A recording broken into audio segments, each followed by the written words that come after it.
V družbi elitnih posameznikov iz Slovenije in tujine je prestižno priznanje ambasador znanja prejela tudi direktorica naše televizije Irena Vide.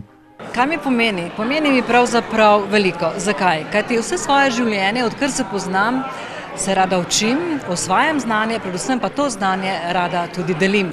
Ambasadori znanj so namreč uveljavljene strokovne osebnosti, ki dajejo svoj čas in prinašajo znanje ter izkušnje na mlade, da se ti lahko hitreje dokažejo. Mladi so tisti, ki si želijo znanja, ki želijo biti več, ki želijo, da bodo tudi nas, nekako nadomestili v tem poklicu. Da to znanje, ki ga imaš, deliš z ostalimi in da vedno iščeš nove ljudi, ki so pripravljeni se kaj naučiti.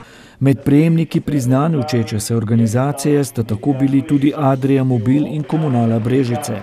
Raziskave in prakse uspešnih podjetij namreč kažejo, da uspevajo in rastejo le tisti, ki vlagajo v izobraževanje zaposlenih.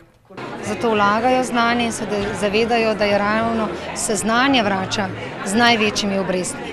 Naše mlado podjetje, obstajamo komaj dobra 3 leta, ima v svoji poslovni filozofiji zagotovo na prvem mestu pomembnost znanja, pomembnost kompetence ljudi. Tehnološko razvojna družba, v kateri danes živimo in delamo, od nas v prvi vrsti pričakuje znanje. Tisti, ki se v tem procesu učenja odzovejo hitreje in jim je to prioriteta, so zato uspešnejši, konkurenčnejši, boljši. Vse organizacije do sedaj, kjer imajo podporo vodstva, teh je kar nekaj v Sloveniji, so uspešne in so dobre.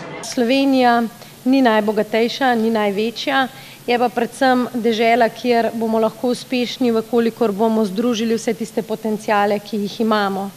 In glede na videno na letošnjem 2. akademsko-gospodarskem kongresu je tega potenciala dejansko veliko.